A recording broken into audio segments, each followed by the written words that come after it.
Les forces armées de la République démocratique du Congo portent à la connaissance de l'opinion nationale et internationale que, pendant que nos forces, avec l'appui de la MONUSCO, sont en confrontation avec les terroristes du M23 dans les groupements de Jomba, plus de 20 obus et bombes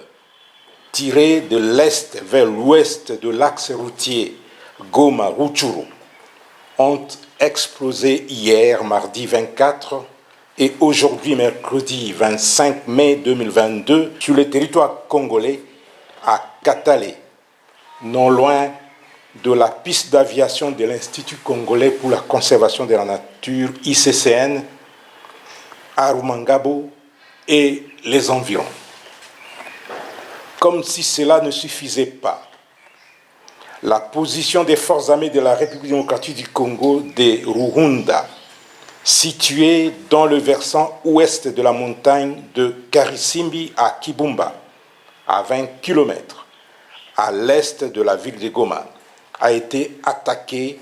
la nuit de lundi 23 mardi 24 mai 2022 à 3 heures du matin. Les combats se sont poursuivis jusqu'aux petites heures du matin et les forces royalistes ont repoussé l'ennemi. Dans sa débandade, l'ennemi a abandonné des armes et des effets militaires récupérés par les FARDC. Il s'agit notamment d'un mortier 60 mm, d'une arme AK-81,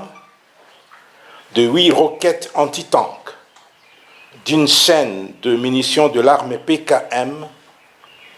d'une paire de tenues militaires, d'un casque et de 2 gourdes militaires non utilisées ni par les FARDC ni par les terroristes M23. Le matin de ce mercredi 25 mai 2022, les positions des FARDC de Kibumba et de Jomba ont été une fois de plus attaquées. Les forces loyalistes déterminées à ne laisser aucun centimètre du territoire national à qui que ce soit se comportent de manière professionnelle sur le terrain, aussi bien à Jomba qu'à Kibumba. Ainsi, le gouverneur militaire de la province du Nord Kivu et commandant des opérations a saisi le mécanisme conjoint de vérification élargie de la conférence internationale